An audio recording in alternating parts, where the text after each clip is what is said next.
Hello once again, everybody. This is John Fawcett, Warning Coordination Meteorologist for the National Weather Service Office serving southern New Mexico and far west Texas. And that's the area under the gun for the winter storm that we're updating you on for this weekend. We have a lot of confidence in heavy snowfall this weekend over the Gila region and Sacramento Mountains, especially above 7,000 feet. And below that level, including Sierra County and the upper elevations of Hidalgo County, especially south of Lordsburg, we think there's going to be moderate snowfall, and that's the high confidence level. We're increasing confidence that there might be a freezing rain scenario west of Hudspeth County, but east of the Rio Grande at the higher elevations like San Augustine Pass and then in El Paso County, Trans Mountain Pass. Now, Hudspeth County is already getting the freezing rain, unfortunately, and that's just going to intensify this evening. We also have increasing confidence on snow in the lowlands, even in the southern lowlands, but especially west and north. And then now the event looks like it's going to end about 12 hours later, more like Monday afternoon instead of early Monday. Looking at the weather graphics, the two big features, as before, you've got the Arctic cold front and the Arctic air pouring in from the northeast, as well as the upper low, which provides the moisture and the lift, and that's in Southern California. The time of this briefing is Saturday afternoon, so this is around sunset Saturday. The Arctic push still coming in with those east winds, but they're not quite as strong as before. That cold layer brought in from the northeast is at the surface in Hudspeth County. That's why they already have the freezing rain, and a little bit aloft over El Paso and Doñana counties. We'll talk about that later. Meanwhile, the moisture is increasing, coming in from the southwest as the low nears us, and the mountain snows as a result will be increasing overnight and then changing to snow all areas, including Hudspeth County, by sunrise tomorrow, Sunday morning. You'll have heavy snow during the night above 7,000 feet, and lowland snow below that level will be light to moderate. And then as you move through the day Sunday, see, you're entering the peak of the event early Sunday and continuing all day Sunday with mountain snows heavy. The upper low is centered near the Four Corners. We have a lot of lift and moisture in the atmosphere. You'll still have your occasional moderate snow in the lowlands.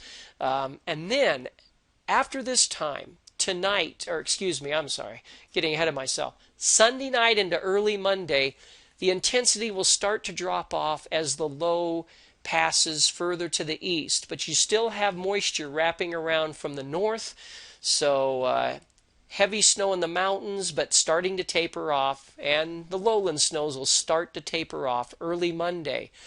And then by late Monday afternoon, early Monday evening, the low pulling off further to the east, drier air coming in from the west, snow showers ending from west to east during the day. And so we'll look at what a computer model thinks the atmosphere above El Paso will look like. Just to explain a couple of things, this is simulating a weather balloon release that we do twice a day.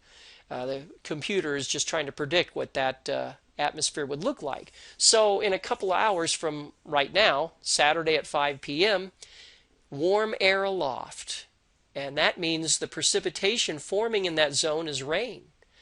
But it falls into a colder layer in the area east of the Rio Grande, at least for the next several hours.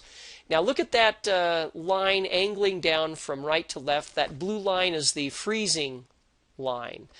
And you can probably hardly see the green lines simulating the trace of temperature and moisture as a weather balloon goes up. Well, it's to the left of that blue line, about 1,000 feet above the surface over El Paso. And so that's why we think there is a chance over a few hours this evening for freezing rain over El Paso's Trans Mountain Pass and Doñana County San Augustine Pass. But just give it time. The upper low moving in will cool off the air aloft, so it'll all be below freezing, even over Hudspeth County. And it should be snow in the lowlands by early Sunday. The uncertainties, well, how far west will that freezing rain be occurring west of Hudspeth and eastern Otero counties? We think it'll be 1,000 feet above the surface, but that still covers those two passes you see written down there.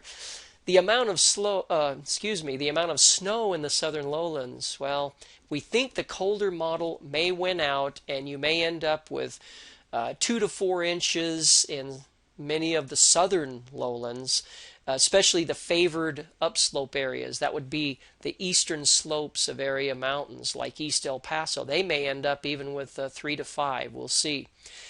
Well, how about early Monday? Now, if the event is ending a little later, rush hour, school openings, business openings may be affected more so, especially if this snow has not had a chance to melt. We currently have a winter storm warning for the Gila region and Sacramento Mountains through Monday morning for heavy snow. We have a winter weather advisory out for this evening for southeastern Hudspeth County, where the freezing rain is really an issue. A winter storm watch for El Paso and Hudspeth counties beginning late this evening, because the onset of snow would be later in those two counties in far west Texas. And then a winter weather advisory currently in effect for the rest of the lowlands. That would mainly be southern New Mexico. Through Monday morning, we anticipate that winter storm watch for El Paso, Hudspeth County will become a winter weather advisory probably tomorrow. Road closures, well, you got to expect them, especially above 7,000 feet in the mountains, but possibly in the passes in Doña and El Paso counties this evening for freezing rain. Certainly in Hudspeth County, there could be some road closures from ice. And then the northern lowlands and Boot Heel Highlands tonight. Might be a closure or two, and then the southern lowlands joining the game tomorrow from snow. Power outages. That's mainly going to be a Hudspeth County issue if it occurs due to ice accumulation from freezing rain. Well, that's it, folks. That's the latest update. Monitor the latest information on our webpage, and we have our social media, Facebook presence, Twitter presence, our YouTube channel, and then emergency managers and media. Please use our chat room, NWS Chat. Thank you again for your time, and as always, stay safe.